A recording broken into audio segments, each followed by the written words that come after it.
Everyone, అందరూ ఈరోజు డిన్నర్లోకి ఏం ప్రిపేర్ చేస్తున్నారండి? మరి నేనైతే ఈరోజు డిన్నర్లోకి ఫిష్ ఫ్రై ప్రిపేర్ చేస్తున్నానండి. ఆఫ్టర్నూన్ లంచ్లోకి అయితే నేను పప్పు ఆనపకాయ చేశానండి. ప్రాన్స్ కర్రీ ప్రిపేర్ చేశానండి. ప్రాన్స్ కర్రీ అయితే అయిపోయిందండి, పప్పు అయితే ఉండిపోయిందండి. మరి పప్పుతో పాటు కాంబినేషన్గా మరి మనకి ఏదో ఒక వెరైటీ కావాలి కదండి. మరి నేనైతే పప్పుతో పాటు కాంబినేషన్గా నేనైతే ఫిష్ ఫ్రై చేస్తున్నానండి. చూసారా, ఫిష్ ఫ్రై అయితే డీప్లో పెట్టాను కదండి. బాగా ఐస్ గడ్డ అయితే అయిపోయిందండి, మొత్తం ఐస్ ముక్క అయిపోయండి ఫిష్ అన్నీ కూడా. ఇప్పుడు ఇవన్నీ కొంతసేపు అయితే వాటర్లో నానబెట్టిన తర్వాత ఇవన్నీ డివైడ్ చేసి అయితే అప్పుడు ఫ్రై చేయాలండి. చూసారా ఎలా పట్టేస్తుందో. డీప్లో పెడితే ఫ్రిడ్జ్లోని మనకి ఇలాగే పట్టేస్తుందండి. కాకపోతే మనం నాన్ వెజ్ ఎప్పుడు కూడా డీప్ ఫ్రిడ్జ్లోనే పెట్టుకోవాలండి. నార్మల్గా అయితే బయట అయితే పెట్టకూడదండి. మనకి డీప్లో పెడితేనే మనకి బాగా ఐస్లాగా అయిపోయి అయితే మనకి అస్సలు పాడవకుండా ఎలా పెట్టినవి అయితే అలాగే ఉంటాయండి. అందుకోసం అయితే మనము డీప్ ఫ్రిడ్జ్లోనే పెట్టాలండి. మరి నేనైతే ఎప్పుడు కూడా డీప్ ఫ్రిడ్జ్లోనే పెడతానండి. మనం వండుకునేటప్పుడు అయితే తీసుకొని ఇలా వాటర్లో వేసుకొని చాలాసేపు అయితే ఉంచాలండి. అంత ఫాస్ట్గా అయితే ఒగ్గవండి, గట్టిగా పట్టేస్తాయి కదండి. చాలాసేపు అయితే మనం నీటిలో నానబెట్టుకుంటే అప్పుడైతే నార్మల్గా ముక్కలు అయితే డివైడ్ అవుతాయండి. చూసారా ఎలా పట్టేస్తుందో డీప్. ఇప్పుడు ఇవన్నీ లాగాలంటే చాలా కష్టం అండి. బాగా అయితే నానాలండి. కొంతసేపు అయితే నానితే మొత్తం అయితే వచ్చేస్తాయండి. నేనైతే మరి ఇప్పుడు డిన్నర్లోకి అయితే ఇప్పుడు ఫిష్ ఫ్రై ప్రిపేర్ చేస్తానండి.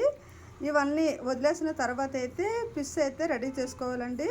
ఉప్పు, కారం, అల్లం వెల్లుల్లి పేస్ట్, మసాలా పౌడర్ అన్నీ అయితే మ్యారినేట్ చేసుకున్న తర్వాత అయితే మళ్ళీ డీప్లో కాదండి, నార్మల్ ఫ్రిడ్జ్లోనే ఒక 1 అవర్ అయితే పెట్టుకోవాలండి.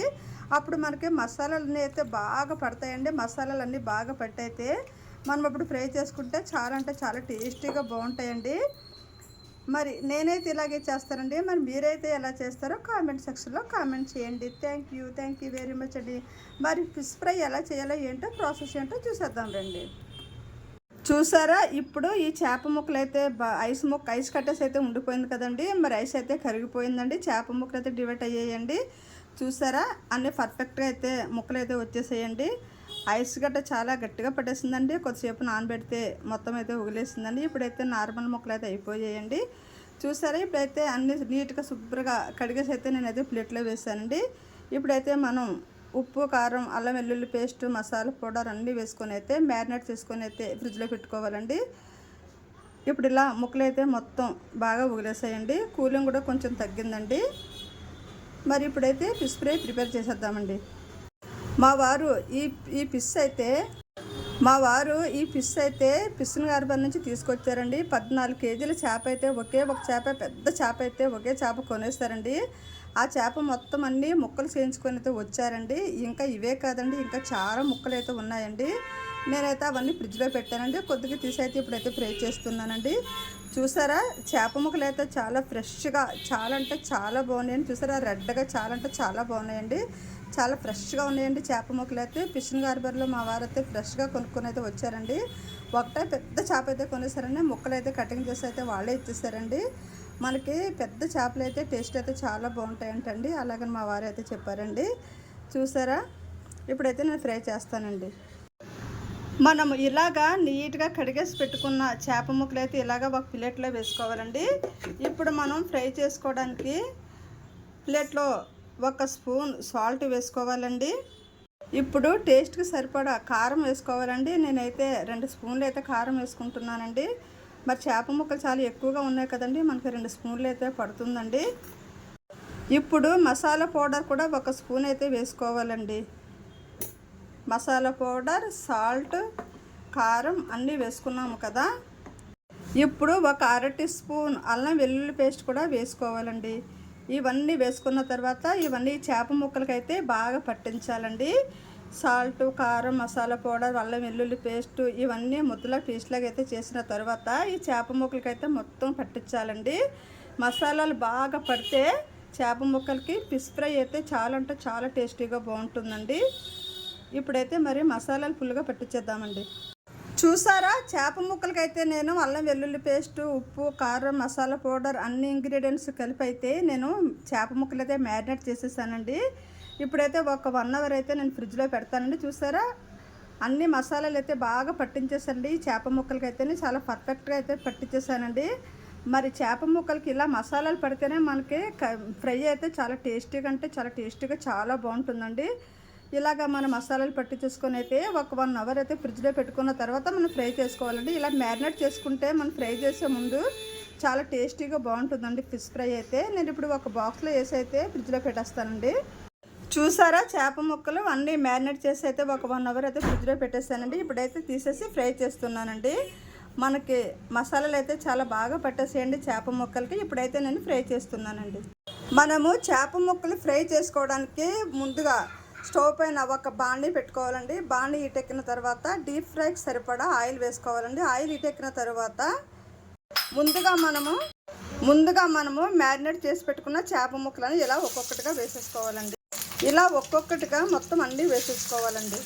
ఇలాగా రెడీ చేసి పెట్టుకున్న ఈ చేప ముక్కలన్నీ ఒక్కొక్కటిగా మొత్తం అన్నీ వేసేసుకోవాలండి. ఇలా అన్నీ వేసుకున్న తర్వాత స్టవ్ అయితే ఇలా మ్యారినేట్ చేసి పెట్టుకున్న ఈ చేప ముక్కలు అయితే ఇలా ఒక్కొక్కటిగా మొత్తం అన్నీ వేసేసుకోవాలండి. అన్నీ వేసేసుకున్న తర్వాత స్టవ్ అయితే లో ఫ్లేమ్లో పెట్టుకొని అయితే ఫ్రై చేసుకోవాలండి. అప్పుడే మనకు ఫిష్ ఫ్రై అనేది చాలా పర్ఫెక్ట్గా బాగా వస్తుందండి. లోపల కూడా బాగా ఫ్రై అవుతుందండి, బయట కూడా బాగా ఫ్రై అవుతుందండి.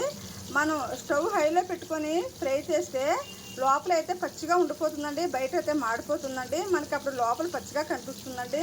అందుకైనైతే స్టవ్ అయితే మనము లో ఫ్లేమ్లో పెట్టుకొని అయితే ఫ్రై చేసుకోవాలండి. అప్పుడే మనకి చాలా టేస్టీగా చాలా క్రిస్పీగా ఫిష్ ఫ్రై అయితే చాలా అంటే చాలా బాగుంటుందండి. చూసారా మనకి ఒకవైపు అయితే ఈ చేప ముక్కలు బాగా ఫ్రై అయిపోయాయండి, బాగా రోస్ట్ అయ్యాయండి. ఇప్పుడైతే మనం వేరే వైపుకి అయితే మార్చేసుకోవాలండి. చూసారా పర్ఫెక్ట్గా అయితే ఫుల్ గోల్డెన్ కలర్లోకి అయితే వచ్చేసేయండి. చాలా బాగా ఫ్రై అయిపోయాయండి ఒకవైపు అయితే. ఇప్పుడైతే మరి రెండో వైపుకి అయితే మార్చేద్దామండి. ఒక అట్లకాడ సాయంతోనైతే మనం ఈ చేపలన్నీ అయితే వేరే వైపు అయితే మార్చేయాలండి. చూసారా ఇప్పుడైతే ఇలాగన్నీ తిప్పేయాలండి. ఇప్పుడైతే మనము ఈ చేప ముక్కలన్నీ వేరే వైపు అయితే మార్చేయాలండి. ఒక అట్లపుల్ల సాయంతోనైతే మనం ఇప్పుడు ఇవన్నీ అయితే తిప్పేయాలండి. చూసారా ఇలా తీసేసి వేరే వైపు అయితే మార్చేయాలండి. అన్నీ ఇలాగే తిప్పేసుకోవాలండి. చూసారా ఇలాగైతే మనము రెండు వైపులా మార్చేయాలండి. చూసారా నేనైతే రెండు వైపులు అయితే తిప్పేస్తానండి. ఇప్పుడు ఈ వైపు కూడా బాగా ఫ్రై అయితే అయిపోతాయండి. రెండు వైపులా బాగా ఫ్రై అయిన తర్వాత అయితే అప్పుడు మనం తీసి ప్లేట్లో వేసుకోవాలండి. చూసారా ఎంత పర్ఫెక్ట్గా ఫ్రై అవుతున్నాయో రెండు వైపులు కూడా. మనకి చేపలు అయితే చాలా పర్ఫెక్ట్గా ఫ్రై అయితే అయిపోయాయండి. ఇప్పుడైతే ఒక్కొక్కటిగా తీసేసి అయితే మనం ఒక ప్లేట్ అయితే వేసేసుకోవాలండి. చూసారా ఎంత పర్ఫెక్ట్గా ఫ్రై అయితే అయిపోయాయో చూడండి. చాలా పర్ఫెక్ట్గా ఫ్రై అయితే అయిపోయింది. డీప్ ఫ్రై అయితే చాలా బాగా అయ్యాయండి. ఇప్పుడు మనం ఒక్కొక్కటిగా తీసి అయితే ఒక్కొక్క ప్లేట్లో అయితే వేసేసుకుందామండి. అండ్ ఇలా ఒక్కొక్కటి ఈ అట్లకాడ సాయంతోనైతే మనం ఒక్కొక్కటిగా తీసేసుకోవాలండి. చూసారా ఎంత పర్ఫెక్ట్గా ఫ్రై అయ్యాయి చేప ముక్కలు. టేస్ట్ కూడా చాలా అంటే చాలా బాగుంటుందండి. చూడండి అన్ని చేప ముక్కలు కూడా ఇలా ఒక్కొక్కటిగా తీసుకుని అయితే ప్లేట్లో వేసేసుకోవాలండి. మనకి ఒక ట్రిప్పు చేప ముక్కలు అయితే ఫ్రై అయ్యాయండి. చూసారా ఎంత పర్ఫెక్ట్గా ఫ్రై అయితే అయ్యాయో. ఒక ట్రిప్ అయితే ఫ్రై చేసేసానండి.